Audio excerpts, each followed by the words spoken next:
Yeah. Now moving on to the next topic, that is backward pass. Okay. Now in the backward pass we have to move from right to left. Move from right to left. Right to left, like that. We have to move. And first we have to find the latest finish time of each activity, and then consecutively we have to find the latest start time of each activity. So first we will see what is the latest finish time of activity J. Usually by default the latest finish time and the earliest finish time will be same for the last activity in any project. So here you can write the value 38 as the latest finish time of activity J. I will enter it here, 38.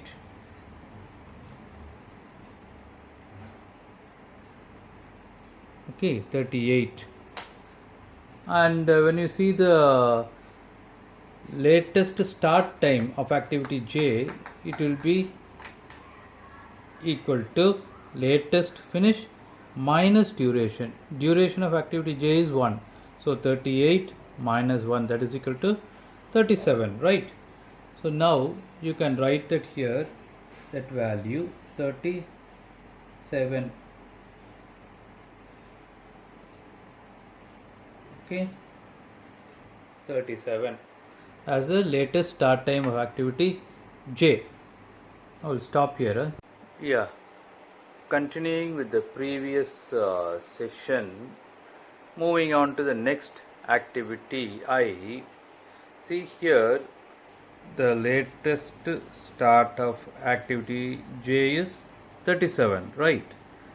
And in the forward pass we had a condition like Fs plus 14, but now we are in the backward pass and we are moving from start to finish. So in that case, always remember, in the backward pass, whatever condition you have in the forward pass, if you have a lag of 14 days, you have to subtract that in the backward pass when we move backward. So the latest finish time of activity I will be 37 minus 14.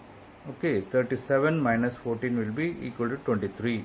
So that value we enter it as the latest finish time of activity I.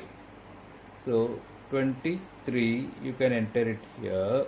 And what will be the latest start time of activity I? Latest finish time minus duration, 23 minus 1, that is equal to 22. That you can write here, 22 as the latest start time of activity I. Stop here. Yeah, continuing in the backward pass, when we go to the activity H, see, when we calculate the latest finish time of activity H, see, the latest start time of activity I is how much? 22. Now in the forward pass we added 14 days because it was finished to start plus 14. Now it is start to, we are moving backward, and also start to finish. So you need to subtract this 14 days from 22, right? So 22 minus 14, how much? 8 days.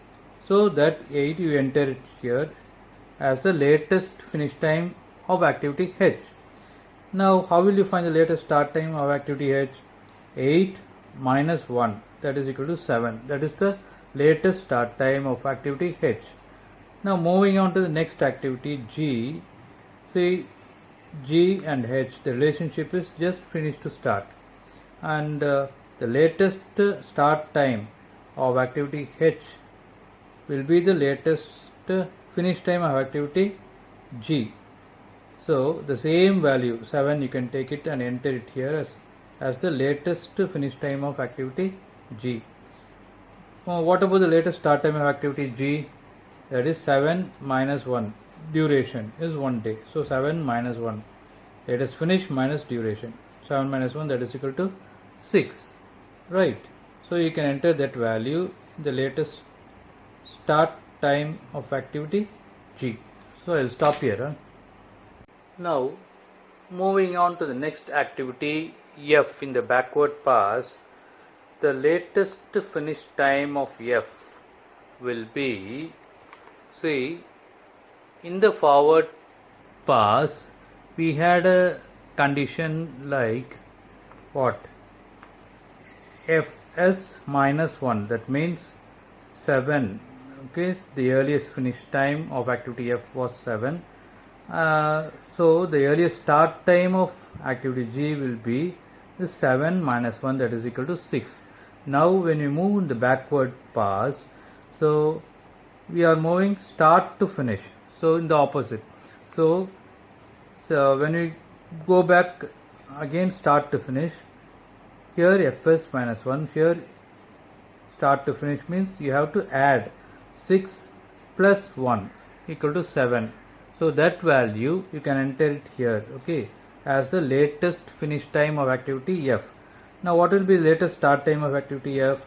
7 minus 2, that is equal to 5. That is the latest start time of activity F. Now moving on to the next activity E here. Now FE, if you see, the relationship is just finish to start, okay, and coming backward there is only one activity coming back. So the latest start value of 5 will be taken as the latest finish time of activity E. Okay, you can enter that here 5, and the latest start time of activity will be 5 minus the duration, 5 minus 1, that is equal to 4. 4 is the latest start time of activity E. You can stop here. Yeah. Now continuing with the backward pass, we will see the activities D and C. See, when you take activity D, there are two activities coming inside D, that is activity F and activity E. And activity F, the latest start time is 5. For activity E, the latest start time is 4, which is minimum 4.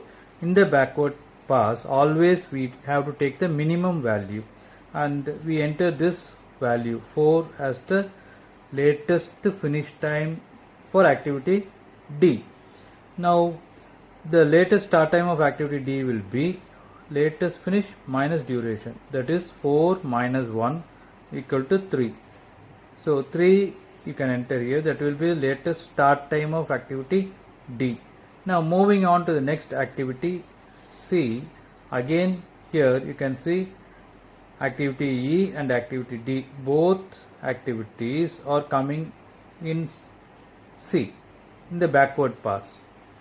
Now again when we see the latest start time of E is 4 and latest start time of D is 3. Which one is minimum? 3. So this value you can enter as the latest finish time of activity C. So you can enter it there 3. And how will you find the latest start time? Latest finish minus duration. So 3 minus 1, that is equal to 2. So 2 you can enter here, that will be the latest start time of activity C. Okay, I'll stop here.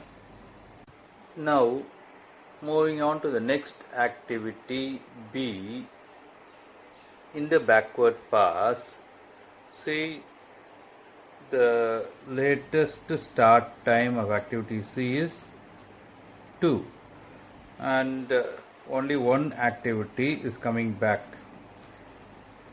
in activity B. So the same value we can take it as the latest finish time of activity B, and we can enter it as 2. So 2 will be the latest finish time of activity B. again, if you want to find the latest start time of activity B, it will be latest finish minus duration 2 minus 1, that is equal to 1, and you can enter it here as the latest start time of activity B. Moving on to the next activity A. So latest start time of activity B is 1, and A and B, the relationship is just finish to start, and only one activity is coming back inside A. So this 1 will be taken as the latest finish time of activity A. You can enter it as latest finish time here as 1. And what will be the latest start time of activity A? Latest finish minus duration 1 minus 1, that is equal to 0, will be the latest start time of activity A. I hope you understood. Thank you.